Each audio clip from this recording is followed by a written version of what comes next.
நண்பர்களே, இந்த வீடியோவை கண்டிப்பா பேசி ஆகணும்.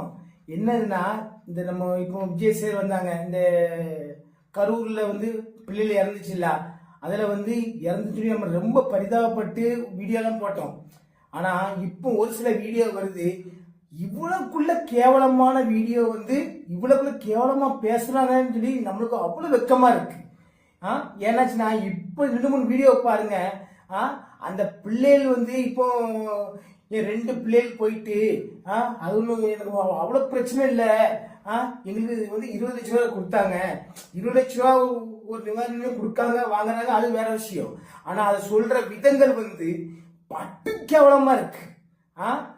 பிள்ளை உயிரை 20 லட்சங்கிறது அவங்களுக்கு பெருசா தெரியுது. அந்த பிள்ளை 2 பிள்ளைகள் உயிர் போயிருக்கு, அது அவங்களுக்கு பெருசா ஒரு மனம் வருந்தி ஒரு மனசை இது பண்ணி வாங்கி சொல்லல.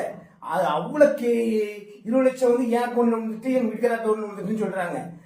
இதெல்லாம் எனக்கு ரொம்ப வெக்கமா இருக்கு. பெத்த பிள்ளைக்கு மிஞ்சி எத்தனை லட்சம் என்ன, எத்தனை கோடி வந்தா என்ன, அது நம்மளுக்கு பெருசு கிடையாது. அது ஒண்ணு. இது போக இன்னொரு விஷயம், ஒரு அண்ணன் அவர் தம்பி இறந்து போயிட்டாரா. என் தம்பி விஜய் சேருக்காக உயிரை கொடுத்துருக்கான், அது தப்பு கிடையாது, இன்னும் நான் உயிரை கொடுப்பேன். இதெல்லாம் எவ்வளவு பெரிய வார்த்தை, இது இவ்வளவு கேவலமான விஷயம். அது போக ஒரு பச்சை பிள்ளை, அந்த பச்சை பிள்ளை இன்னுமே என்னன்னு தெரியாது, அந்த பிள்ளை இறந்துருக்கு. அந்த பச்சை பிள்ளை வீட்டுல அந்த ஃபேமிலி பேசுறாங்க, விஜய் சேருக்காக என் சின்ன பிள்ளை உயிரை கொடுத்துருக்கு, அது எங்களுக்கு இதா இல்ல. ஏன்னா அதனால நான் விஜய் சேர கிட்ட போய் பார்த்தோம். எவ்வளவு கேவலமா இல்ல. இப்படிலாம் பேசுறதுக்கு உங்களுக்கு வெக்கமா இல்ல? உங்களுக்கு ஒரு உயிர் போயிருக்கு, அது போயிருக்கு, அதை விட்டு போட்டு நாங்க விஜய் சேர கிட்ட இருந்து பார்த்தோம், வாங்கினோம், அதனால எங்க பிள்ளை உயிரோடு பெருசு இல்ல, அதுக்காக இவ்வளவு பேசுறீங்களே.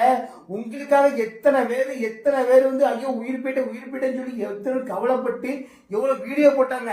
அப்ப அவங்க மூஞ்சி எல்லாத்துலயுமே சாணியை கழிச்சு ஊத்துற மாதிரி இருக்கு. உங்களுக்கு பணம் காசு முக்கியம்னா நீங்க பணத்தை சரி, ஒரு உயிர் பேருக்கு பணம் கவர்மெண்ட் கொடுக்கு, ஜிஎஸ்டி கொடுக்காங்க, பணத்தை வாங்கிடுங்க. இப்படி தரங்கட்ட பேட்டி யாருமே கொடுக்காதீங்க. இவ்வளவு கேவலமா இருக்கு. ஏன்னா நாங்க அதுக்காக வீடியோ போட்டதுக்கு எங்களுக்கு கேவலமா இருக்கு. எத்தனை பேர் ஐயோ கரூர்ல இப்ப உயிர் போயிட்ட எத்தனை பேர் எத்தனை எதிர்ப்பு சந்திச்சு எவ்வளவு வீடியோ போட்டிருக்காங்க. நீங்க இன்னைக்கு அசால்ட்டா உங்களுக்கு வீடியோ போட்டதுக்கு நீங்க உங்க உயிர் போனது அப்படியே உங்க பிள்ளை குடும்பத்துல ஃபேமிலியா உயிர் போனது அப்படின்னு இவ்வளவு கேவலமா பேசுறீங்களே, வெக்கமே இல்ல உங்களுக்கு?